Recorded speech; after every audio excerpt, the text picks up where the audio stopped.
mailed to over 60,000 homes and businesses each month, including every mailbox in Highland Village. You can also stay up to date on the latest Southern Denton County news online anytime at crosstimbersgazette.com. Please follow us on Facebook, X, and Instagram. With Cross Timbers Gazette, local lives here. Tonight's forum is being broadcast on Highland Village TV Channel 43 on Frontier, on the city's website at highlandvillage.org/HVTV, and on the city's YouTube channel. You can also watch this forum on demand anytime at highlandvillage.org, the city's YouTube channel, and crosstimbersgazette.com. There are 2 contested council seats tonight, place 2 and place 6. I'd like to welcome and introduce the city council candidates. Place 2, Hogan Heathington. Misty Cedillo is running, but it cannot be here tonight. And then place 6, Lori Hill and Dan Jaworski. Each candidate will have 1 minute for an opening statement. After the opening statements, I will ask the candidates questions. Each candidate will have 1 minute to answer each question, and they will also have an opportunity for a rebuttal or response for an additional 30 seconds if so desired. And then finally, there will be a 1 minute opportunity for closing statements at the end. We do have a timekeeper tonight on the front row, Mr. Hudson Maxwell from Scouting America Troop 99 in Lantana. He'll be our timekeeper tonight. And we'll begin our 1 minute opening statements with Mr. Jaworski. Dan, take it away. Good evening. Max, Cross Timbers Gazette. Thank you for hosting this as you do every year. I want to start just by wishing a good friend, Mr. Bill Meek, Honorable Bill Meek, a happy birthday. I'm not going to say what year, but it's a lot, so it's an accomplishment. He's been a good friend to me for a long, long time. So anyway, I'm running for a second stint on City Council. I was first elected to council in 2017 unopposed and ran 2 more times unopposed, and then was elected in a landslide election in 2022 as mayor. So I have experience. I served on the Planning and Zoning Commission prior to that, and then ZBA, as well as the Fire Department Service Level Task Force from 2015 to 2016. So I've got a resume, I've got a record that people can look up and look to, and voters know who I am. So I'm running to say, you don't have to worry about how I'm going to be. I've got a record. I'm the same person I was 4 years ago, 8 years ago, and I'm going to be the same person going forward. Thank you, Dan. I think the acoustics were good enough for everybody to hear. Technical question. Make sure your mic is turned on, please. That's a good point. Okay, let's see. Mine's on. Can y'all hear me? Yeah, I think everybody heard you, Dan. Yeah, okay. Okay, very good. Thank you for that. Ms. Hill, your opening statement. All right, I'm Lori Hill, and I'm running for place 6. I've called Highland Village home for 27 years. My husband and we chose this community because of the safe neighborhoods, the great schools. We raised our family here.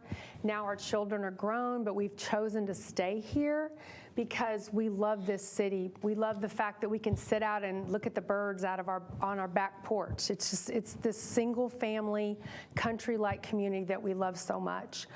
I don't have any experience in city government, but I've spent 21 years in higher education. I served in different leadership roles.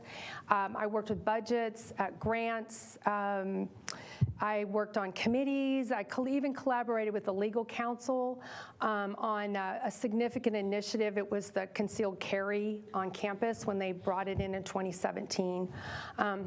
Thank you. I care greatly about this city, and I look forward to sharing my thoughts with you tonight. And thank you for inviting me here. Thank you, Ms. Hill. Mr. Heathington. All right, so and if anybody was watching last night, I'm a stander. So hi, everybody. My name's Hogan Heathington. I'm running for City Council Place 2 here for Highland Village. Firstly, thank you, Max Miller and Cross Timbers Gazette. Always love being able to have this event here. Thank you, City, for helping give us a space to do it. And thank you to everybody here. Because of you guys being engaged citizens, we get to learn more about you, about what you care about, and what you want to see happen in your city. And that's me in a nutshell. I am a person who grew up here. I went to Highland Village Elementary, I went to Briar Hill, I went to Marcus. Left for college, I had to get away for a little bit to learn who I was gonna be. I came back after a little while with my wife and our dog, and I've been living here since 2020. And as soon as I came back, the first thing I tried to do was, how can I volunteer in my city? How can I help make sure that Highland Village continues to be the place that I grew up in and that I know and love? And to do that, I joined Parks and Rec Advisory Board, been doing that since 2022, and I've been been the chair there since '24, and I've also been on a Friends of the Highland Village Parks Foundation, planting approximately a few dozen trees across the city. So a little bit about me. Thanks for having me. Thank you, sir. We'll now begin a question and answer format. Each candidate will have the opportunity to answer the question and will be limited to 1 minute. To answer that question, we'll also have an opportunity for an optional 30-second rebuttal. Questions will be asked in a rotating order, and we'll start with Mr. Jaworski for the first question. Mr. Jaworski, building consensus and communicating clearly are paramount as a leader. How do you feel you rate in these categories? I think I've always been pretty good at it, honestly. When I was mayor, for example, I had a coffee every month where I invited the public to come and meet me at a local coffee shop, and it was never scripted. Tell people, bring whatever question you want. It forced me to always be on my toes and be prepared. I did occasionally ask a staff member to come, and just in case there was a need for clarification or follow-up from a staff perspective. I think that offered both transparency, and it showed a willingness for me to engage in the give and take with the public. I made a comment last night, there's always the 80-20 rule, and there's the 20% that there's always something that's on their mind, and I feel like I spent a lot of time engaging with the 20% because the friction that comes from that results in good ideas and compromise. So it's something that is important to me. It's something I intend to carry forward. Thank you. Ms. Hill. So tell me what that question is again. I'm sorry. Absolutely, and do not mind repeating questions. Okay, so thank you. Ms. Hill, building consensus and communicating clearly are paramount as a leader. How do you feel you rate in those categories? Well, I've been in different leadership roles in my life. I've always liked to, I work hard. I've got a good work ethic. And one of the things I always like to do is be what they call a servant leader, where I would lead the people. I never asked anyone that I ever worked with to do something I was never willing to do myself.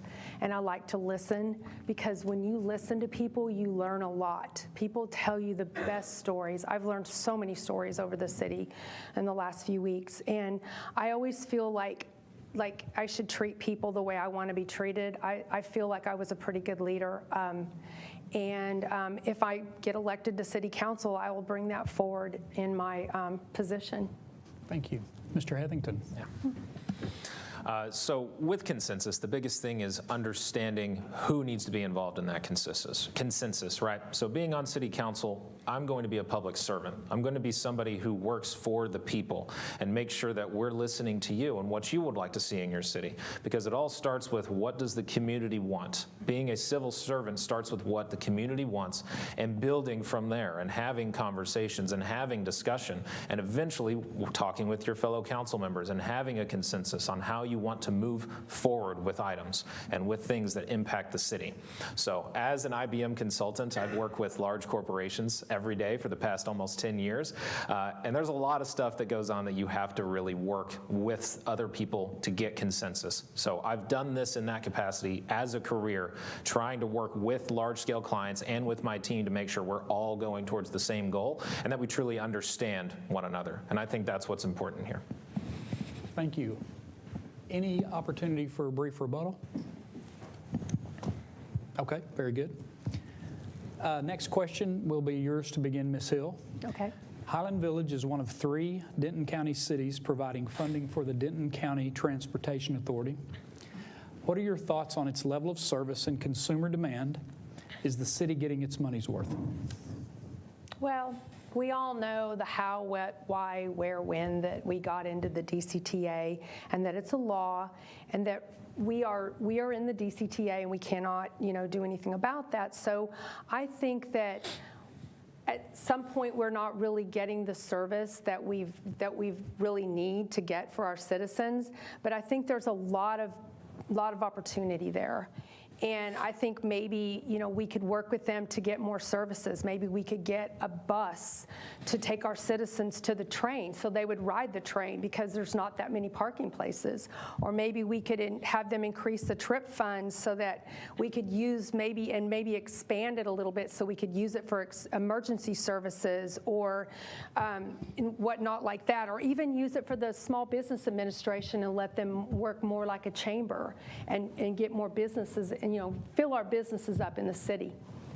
And I think there's opportunity there. Thank you. Mr. Heathington. So for the DCTA, I know it's been around for a very long time, and we've had the option to be able to take that rail up to Denton or down to connect to Dart for a very long time. And I think it's good to have public transportation of all options for people, because sometimes there are people who need those kinds of options to best go forward and live their lives.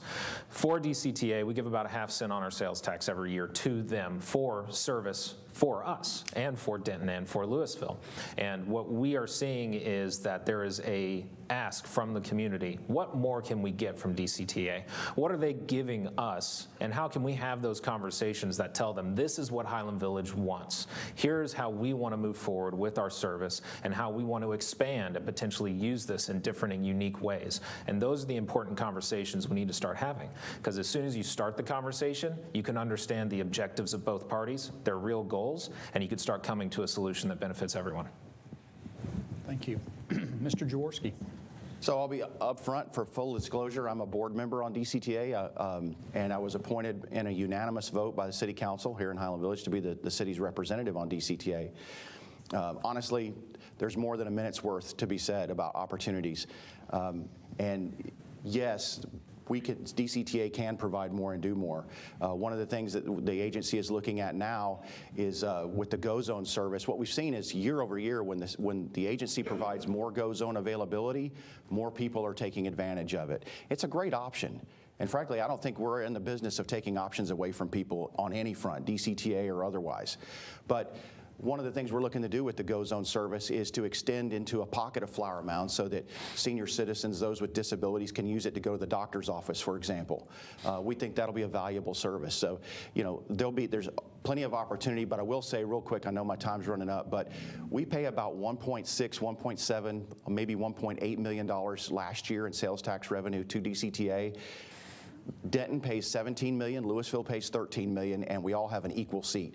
So for about a fifth of the cost, we have an equal amount of authority. Thank you. You've all had a chance to answer that question. Is there anything further that anyone would like to add or respond to? Okay, very good. Mr. Heathington will start. I'm sorry, Mr. Jaworski will start this question with you. Did you answer first? Yeah, I think it's his turn to go first. I'll take it. Yeah. Let him I think there's a majority consensus.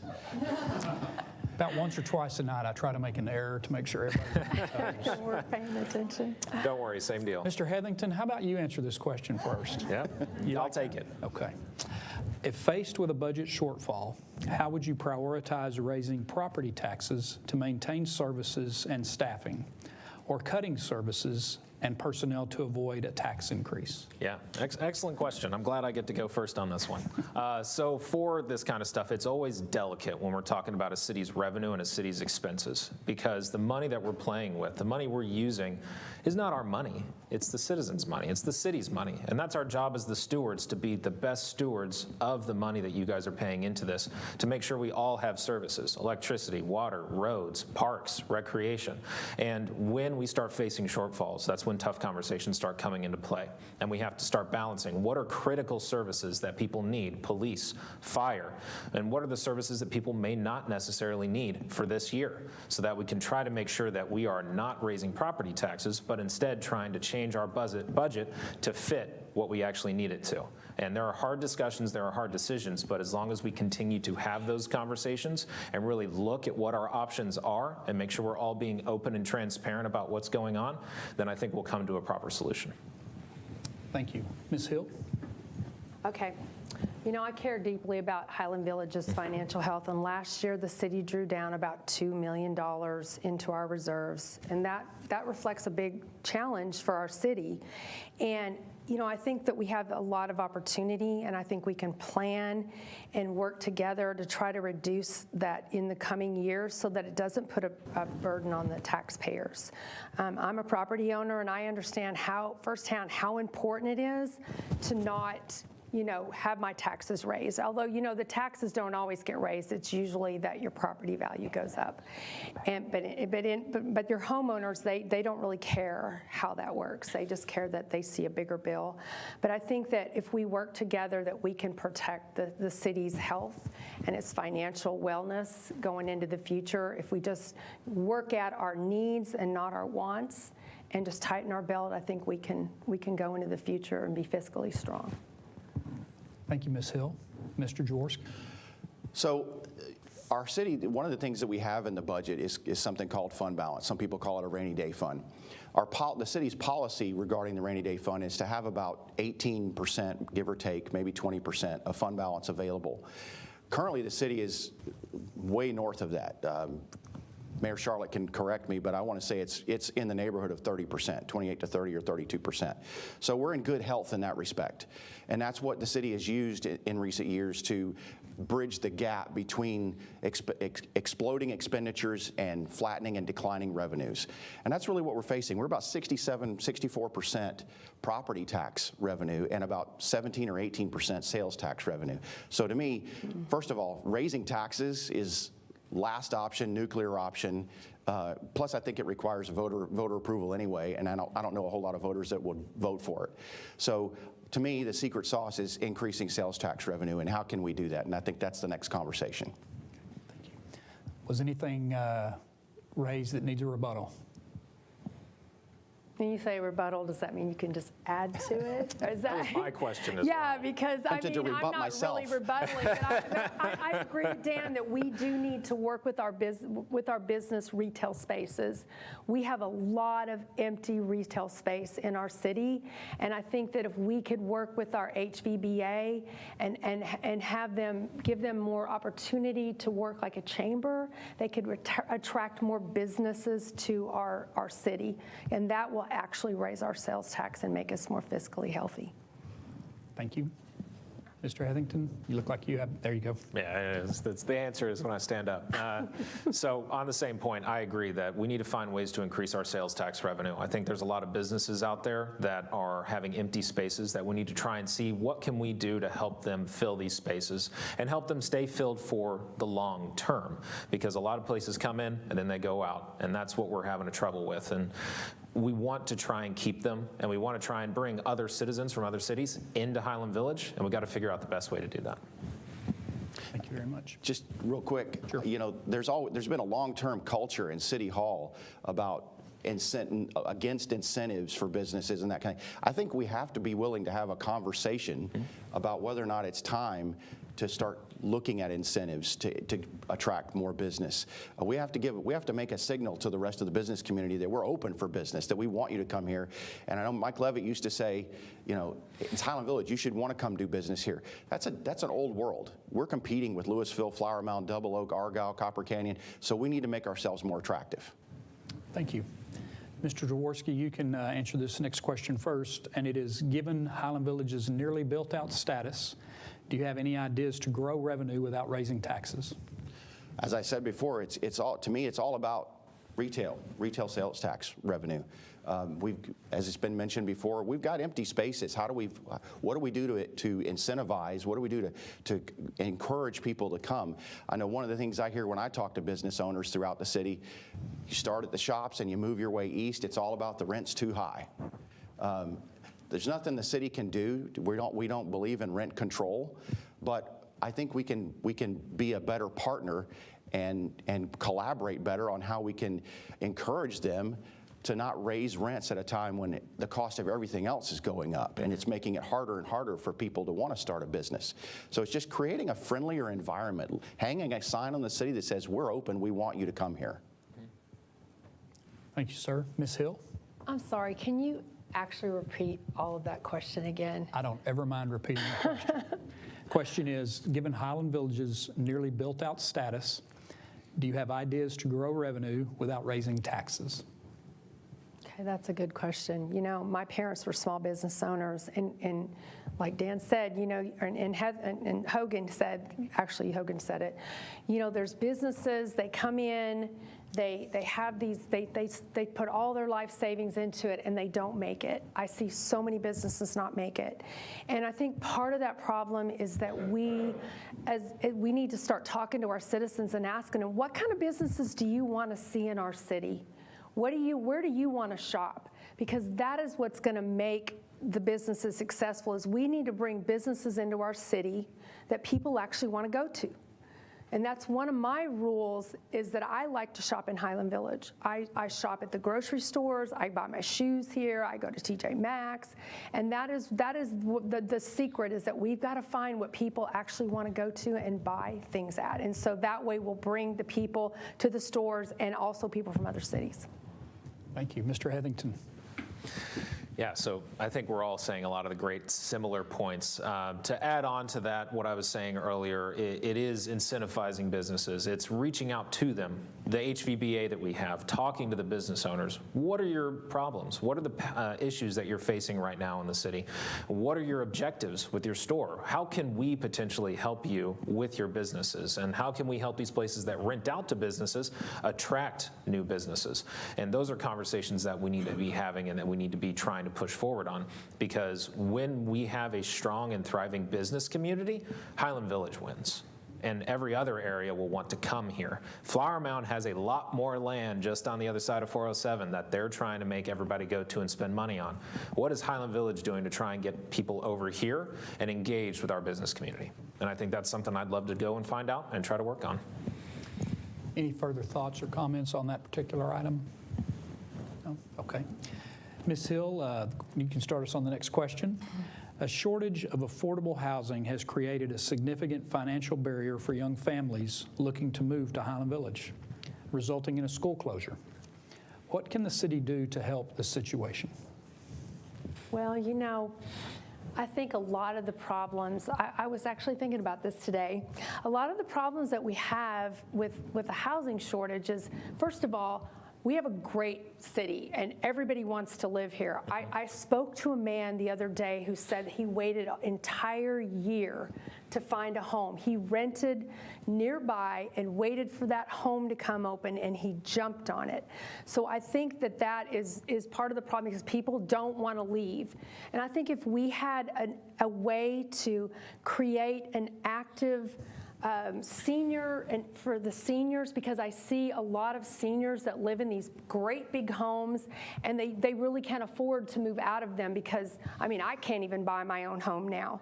And so if we had a way to make an active senior community, maybe on one of these properties where they could out there off 2499, where they could actually have different types of ways to live where they could afford it, I think that would be a really good way, and that open up those houses for the young people. Thank you. Mr. Heathington. Yeah, so this is a very complicated subject, because it's not just a city issue. This is something that's impacting our state and our nation. And it's not something that one person, myself, can come up here and tell you, this is the answer, this is how we need to go forward and fix this problem. But it's a combination of trying to work on relieving that tax pressure where possible with our city. I know for the school district, they've been having issues with their own funding with the state, and they have a big problem with the legislature that they've got to figure out, and that's what caused some of these school closures. They're saying that we had issues with people coming in with their young children. We don't have kids who are moving in, people with young families. I've seen young families moving in the past 6 years. I've seen a bunch of kids near Highland Village Elementary going to Highland Village Elementary. They're coming in, but what can we do to try to relieve the cost it takes to come in to Highland Village and to be here? Property values are going up, and then they started coming down a little bit, but what can we do on the tax side of things? Is it maybe an additional homestead exemption with the city, or is it some other clever idea? But it's things I want to talk about. Thank you. Mr. Jaworski. Hogan hit it on the head when he said it's a really complicated issue that it simply can't be answered in a minute. But I think a couple of things come to mind. You know, we're getting, it's somewhere near 100 people moving into Denton County, southern Denton County, a day.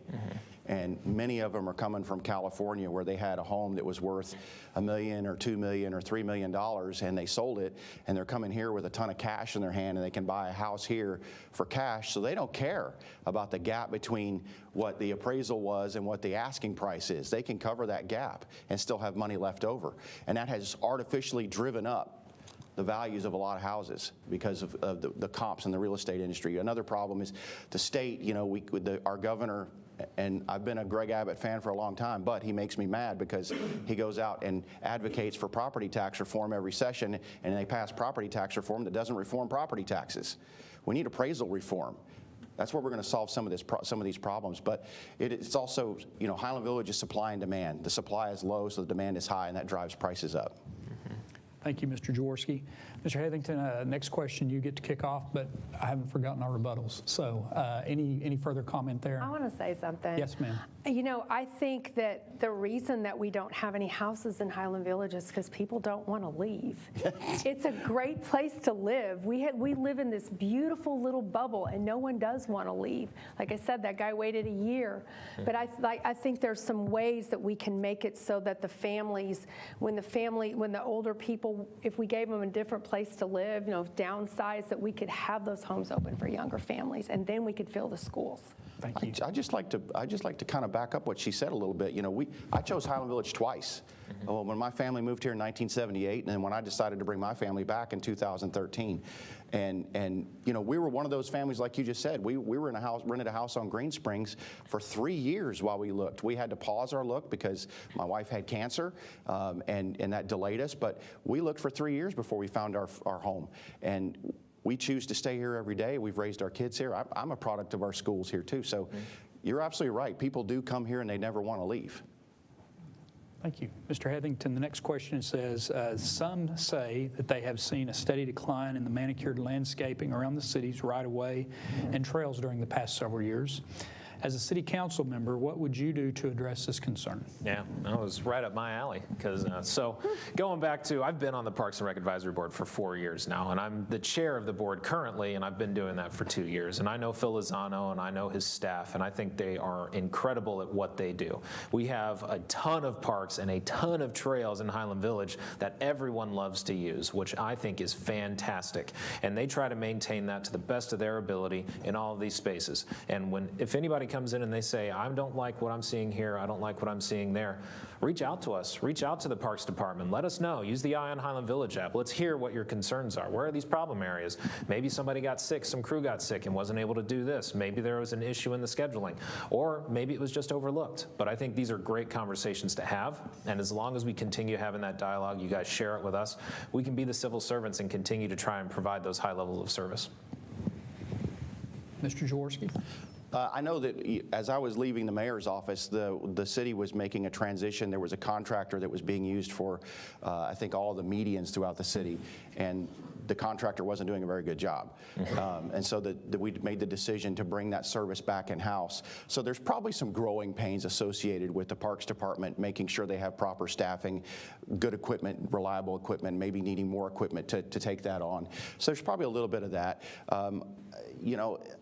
The other part of it too is, like Hogan said, you can have simple things like staffing concerns that set them back on their schedule.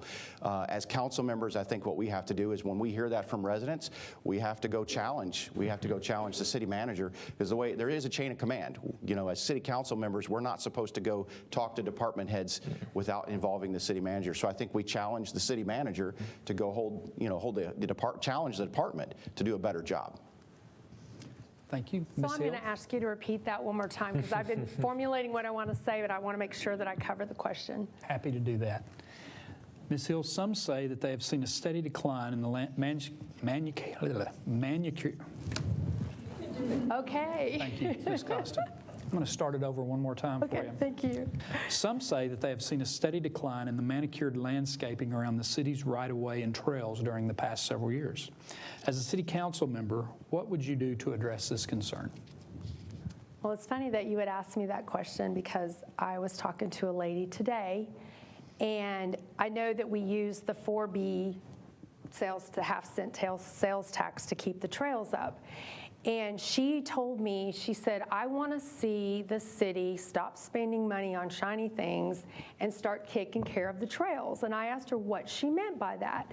And she said that the trail that goes around the backside of Walmart is overgrown, the trees are bad, there's some dead trees there, and then they took trees out and they didn't finish them, they didn't replant them, and she was very unhappy about the trail. And I said, you know what, I think I'll tell somebody about that. So I'm telling y'all about that. But I listened to what the citizens say, and that was the comment that I got today when I asked her what she thought about the city. So. Thank you. Yes, sir, Mr. Yeah, Heathington. rebuttal if you don't mind. Sure.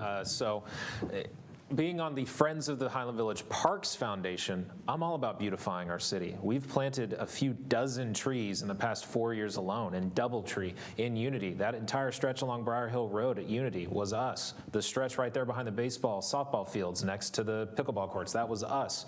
I care about our city and how beautiful it looks. I engaged with Phil to continue expanding our wildflower planting program to try and make sure we had more beauty in spaces that were sitting unused. So if there are spaces like this, I'd love to have that conversation because I want Highland Village beautiful too.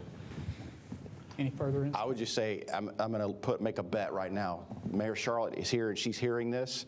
You know, periodically the city puts out a survey where they survey residents on their level of satisfaction with services. Maybe it's time to do a survey and see, you know, what are your priorities with respect to these kinds of things, and then go from there. But I think, you know, the city, a lot of these services and a lot of this maintenance, the city has on a schedule.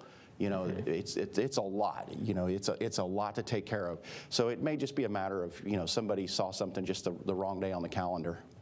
And I have to agree with Dan that the fact that, you know, we do have a lot of trails to keep up, and it's a lot of maintenance. But, you know, when somebody brings that up and it's a concern, you know, just it's nice to pass it on. And I assured her that, you know, that we probably would actually get to that and clean it up, and that I assured her that the trails are nice, and she said that she just really thought that it has gone downhill. That particular area had gone downhill, and so, like I said, I wanted to share that.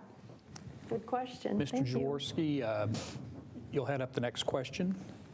What do you feel is the town's top transportation issue, and how would you help solve it? Top transportation issue. I think the thing that I remember when I was on council, there were two things that I got more emails about than anything else, any other issues combined, and one of them was speeding. And when I ran for mayor, the Easter Sunday before the election, a car, there were two young boys were speeding down Doubletree Ranch Boulevard, or lane, and one of them lost control and ran through the front yard of my daughter's best friend's house, nearly parked their car in her bedroom, as a matter of fact. Her dad called me just furious. I put out a video that day that, by golly, we're going to have a conversation about speeding when I become mayor. Now, that was a fight I didn't win. Learned a lot from it, but wasn't successful in getting better enforcement. I think that's the key. Speed. If we want to get serious about reducing people's speed throughout the city, we need to get serious about enforcement. Does that mean writing a ton of tickets? No, but it doesn't mean just pulling somebody over and having a sweet conversation with them. Ms. Hill? So I actually have that's a really good question again, because I have another concern that I've heard about the city, is that street that comes out of Walmart, and I use it all the time because I love to go to Walmart, and then I love to go over to Whole Foods, and I use that turn, that left turn, and those people coming out of Oak, I think it's Oak something, that come out of that neighborhood, the Rolling Hills neighborhood, and you almost hit each other, and all the, you know, you come out of Canes and you've got a two-way thing, but you have just a one-way where they're just like they're playing chicken with each other, trying to get, you know, one person's going straight, one person's trying to turn, and I really think that's something that the city should look at, because the citizens are really concerned, especially the ones that live in Rolling Hills, because they feel like it's dangerous. And this man I talked to, his wife her car got totaled there in that intersection, and that should be enough for us to really look at it as a city. Okay. So that's my concern. Thank you. Mr. Heathington? Oh man, there's so many things about transportation in the city when it comes to cars, when it comes to micro-mobility scooters or other devices like golf carts or like walking, because that's how you can transport yourself in places. And in each category, I think there's something that we need to look at and potentially try to improve. Speeding, there's a lot of speeding, especially on 407, especially on 2499, from people who are not a part of Highland Village. They're trying to get through and they're trying to show how fast they can go. And there's intersection issues that we have. There is an intersection issue at 2499 and 407 that hopefully the DOT gets fixed soon and will get us moving on our way. But micromobility is all about education, and we're trying to reach the people who use those devices to teach them. You got to be safe. You got to watch out how you're moving forward on these things. Other people use these trails, other people use these roads. Make sure everybody stays protected. And then from walking, And we got to make sure the walkers who are on the trails are being protected, that they have trails to walk on when they need to do stuff, like our 407 potential trail that might be coming in. If people want to walk on our side of Highland Village on 407, they're walking on grass or they're walking on the railroad tracks. So things to think about. Thanks. Thank you. And any further input, Mr. Jaworski? Yeah, you brought up something I wanted to mention too with the micromobility. You know, Councilmember John Kicksmiller, who's term limited, who's Hogan's hoping to replace, he headed up a committee that included department heads and members from public safety to draft or to improve our micromobility ordinance while I was mayor. And they all worked really hard and created a really good ordinance. The problem is, it's just not getting enforced. Every one of you sitting out here tonight and listening online or watching online has seen a kid riding a scooter or an e-bike flying down Highland Shores Boulevard with no helmet. The ordinance is no good if we're not willing to enforce it. Any further input on that? I can add to that. You see those kids flying down the trails on those bikes. You know, instead of riding their bike like we did when we were kids, they're just like zoom, and they look like bikes. And he's right. They're not wearing helmets. They're not being safe. And they look at the trails as their own little street. So, yeah. Okay. Very good. Ms. Hill, you have first shot at the next question. Okay. There has been many discussions in the past regarding an additional fire station on the west side of Highland Village. As a council member, what is your stance on adding additional emergency services on the west side, and how would you propose to fund it? Well, I've been hearing a lot of conversation about the fire department on the west side. You know, the response time in the fire department, they're great, but the response time I've heard is almost 7 minutes to get from our fire station on the east side to the west side of town.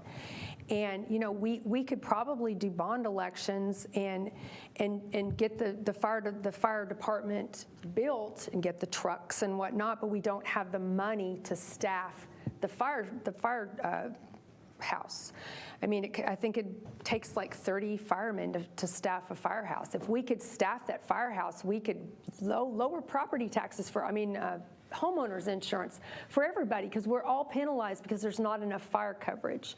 I really feel like we should look at some of those TRIP funds or some other funds to try to salary those.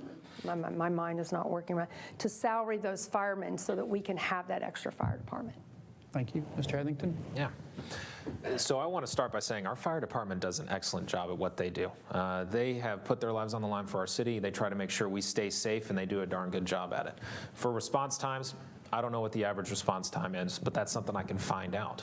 I don't know what the pain points our fire department currently face, but that's something I can find out. Those are conversations to be had. I don't know what the need is for a West House fire station, except for potentially faster response times, but can we already do that? Is that something our fire department can cover? And is that something that working with Louisville and working with Flower Mound can cover? Because we work excellent with our sister cities here, and they do a fine job trying to back us up when we need the assistance. They recently worked with us to build that facility over in Louisville where we can all train and we can all get better at what we do. And I think continuing to work on our relationships with Flower Mound and Louisville and trying to find, is there improvements we can make with fire department? Is there a place we could do better? Those are excellent conversations I want to have. Mr. Jaworski. So 10 years ago, I served on a service level task force for the fire department where we looked head to toe at everything involving the fire department, what services they gave, what tools they had, everything. And we made recommendations to City Council at the conclusion of that. Some of the recommendations City Council didn't take, some of them they did. The ECA program and improving radio communications and that kind of thing were some of the recommendations they took. But one of the heated conversation pieces was the potential for a second fire station. And back then, 10 years ago, to build a second fire station, first of all, you build it with bond money, which means you're increasing debt. Back then, it was going to cost about $7.5 million to build a new fire station. And then you have the ongoing operating costs that one of you referenced, which is nowadays is about $2 million a year at least to pay the firefighters, to pay for their training, all their equipment, and all that kind of stuff. So it's a tremendous expense. Is it a conversation worth having? Sure, absolutely. It's about priorities. What do residents want to give up in order to have that? And that's not a cop-out. That's just the reality of where we are. Probably got into some rebuttal time. Yeah, any further thoughts on that west I could side go on, fire but I'll station?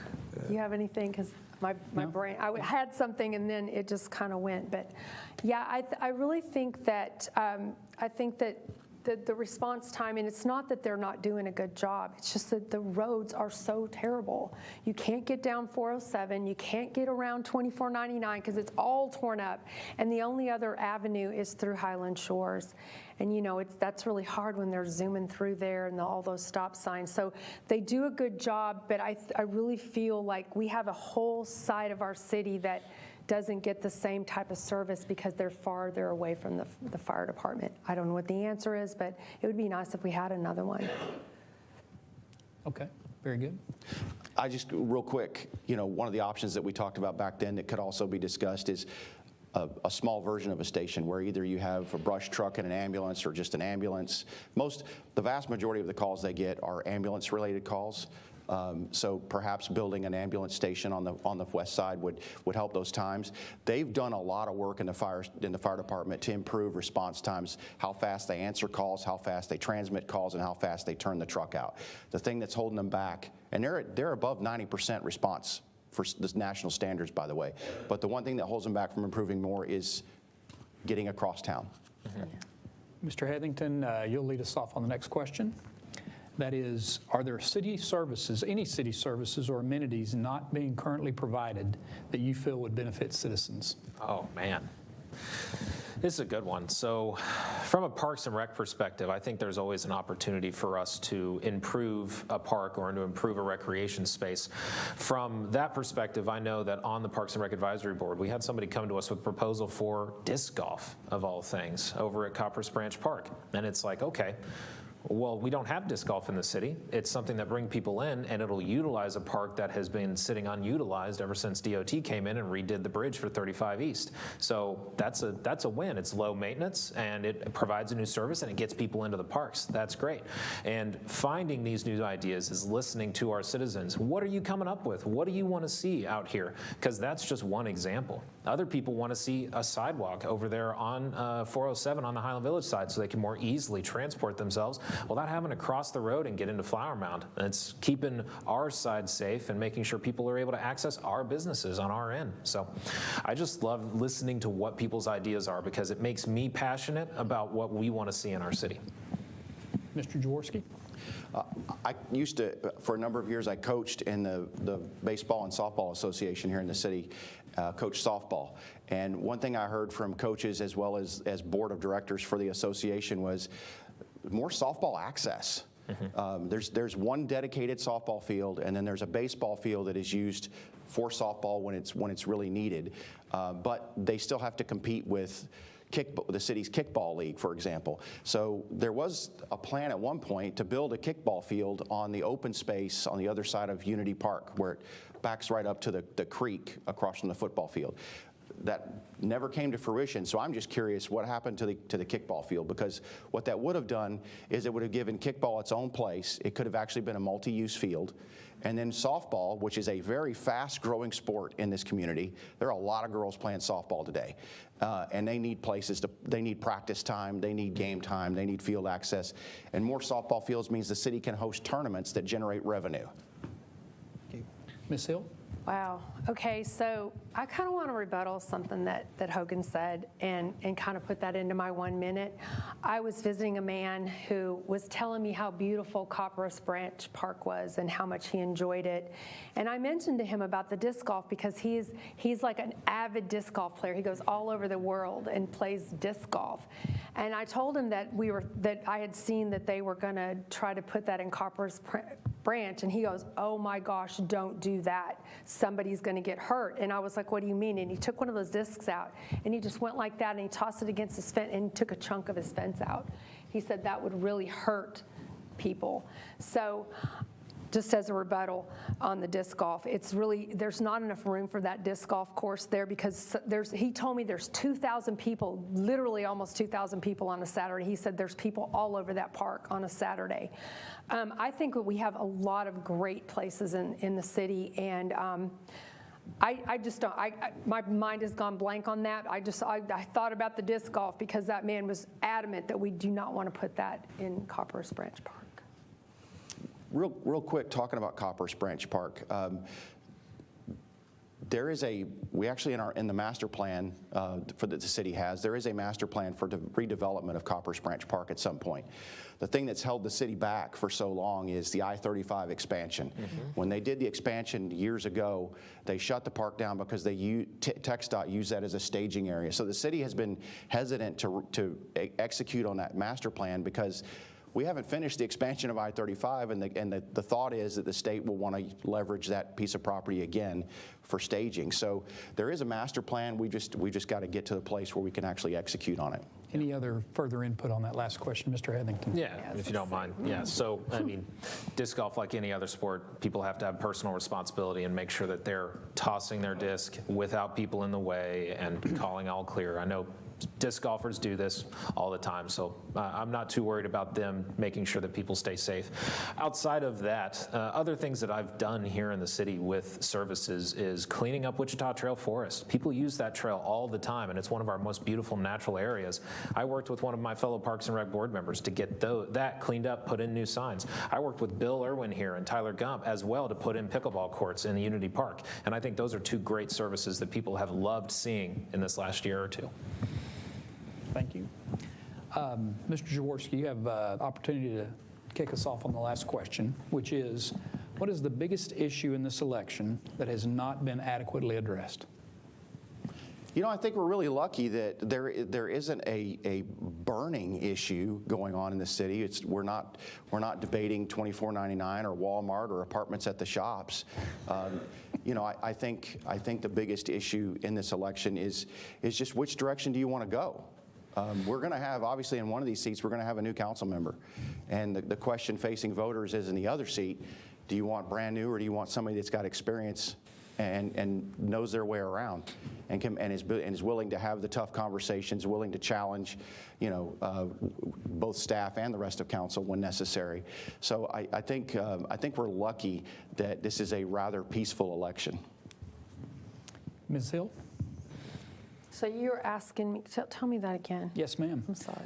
What is the biggest issue in this election that has not been adequately addressed? Well, I think a lot of my neighbors are real concerned about what's going to happen on those two farms up by Painted Tree. I read that they were going to be single family. I hope that is exactly what happens there because it's a beautiful neighborhood, and I think a lot of people are worried about what's going to happen up on those farms. Okay, thank you. Mr. Heathington. Yeah, so I think your question's covered a lot, or at least our conversation on it has covered a lot, but it really comes down to planning for the future, fiscal responsibility. How do we make sure that Highland Village continues to stay a wonderful place to live? Not for my term, not for 10 years from now, but for decades from now, when I'm old, when my kids have grandkids, like when new people and new blood are in the city. And that's, I think, the real critical thing, because it encompasses build out. It encompasses how do we use our existing developments. It encompasses how do we increase our services to the citizens and making sure that they get what they need. And really, it all comes back to fiscal responsibility on the budget and planning for the future. Any further thoughts on that final question? Talking about that triangle property that Lori mentioned, you know, I was talking to somebody this morning over coffee about that very piece of property. There are a lot of challenges there. You know, access, one of the farms, the person that owns that property, he has made it very clear he's not selling his property until after he's gone. Don't mean to sound insensitive, but yeah, he intends to leave that to his kids to decide. And he controls the access to that property. The other part is the railroad that runs through there. That's run by KCS, and you know they can say yes or no to whatever we want to do in terms of other access. There was a project a number of years ago that was mentioned. Any further input? I'll close it real fast. Real I promise. fast, Dan. it was single families. It was basically going to be starter homes, but because of the restriction on the access, nothing could happen with it. Ms. Hill or Mr. Heathington? There absolutely is restriction to the access because there's 2 roads that come out of those farms. There's 3 farms. There's a road that comes down onto Villa Park, and then there's a road that comes down, it's actually called Delano, and that's the 2nd farm. And then the 3rd farm, the one you're talking about, comes off of Savannah Place, and that is a working farm. He's got ducks and all kinds of stuff there. So those 2 empty farms are a concern for the citizens because they don't want anything crazy happening on those farms. Thank you very much. We'll now hear closing statements from our council candidates. Each candidate will have 1 minute for their closing statement. And Mr. Heathington, we'll have you go first. All right. I do like going first. So, good evening again, everyone. It's been wonderful being up here in front of you all. Thanks again, Max Miller, Cross Timbers Gazette. Thank you again, City, and thank you again, citizens, everybody who's here, everybody who's watching, because you guys are the city. And I am here to be a public servant. I'm here to give my time and volunteer my time where I can to try and make a difference for our citizens, because I'm a native here. I grew up here. I love Highland Village. I moved back. I want to raise a family here. And to do that, I want to make sure they have Highland Village for decades to come as well. And so I've been on the Parks and Rec Advisory Board. I've been serving there. I'm on the Friends of Highland Village Parks Foundation. I'm serving there as a board member. I'm doing things that are making impacts in our city already as a part of these groups. And I want to continue being able to do that as your city councilor for Place 2. Thank you. Thank you, Mr. Heathington. Ms. Hill? Okay, so if you want to maintain Highland Village small town character, protect your property values, and ensure fiscal responsibility, vote for me for Place 6. You know, people choose Highland Village because of its unique atmosphere, the small town quality, and the strong sense of community. I'm committed to being a leader to do that. When I decide that I want to do something, I do it all in. I have a great work ethic. I don't know how to work on city council, but I can learn, I can listen, I can ask questions, and I can respond. And I would like to, you consider voting for me. Thank you. Thank you, Ms. Hill. Mr. Jaworski? I said when I ran for city council the very first time, and every campaign after, I grew up here. My family moved here in 1978. I left briefly while I served in the military and started my career. Came back with my family. We've raised our kids here. Chose Highland Village twice.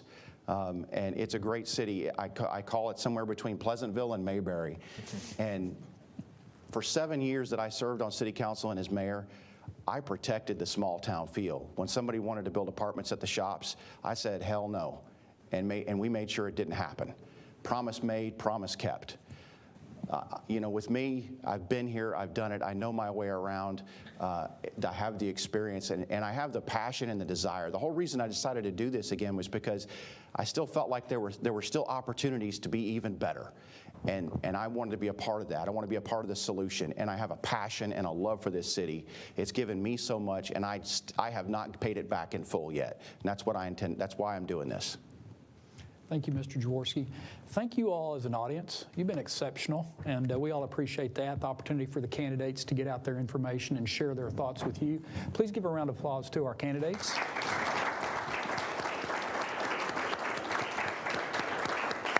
And also, Mr. Hudson Maxwell, who was our timekeeper. He did an exceptional job. There's nothing like holding people accountable and making them stop talking. So great job, Hudson. Great job. The most power in the room right there. That's right. That's absolutely right, Mr. Ellington.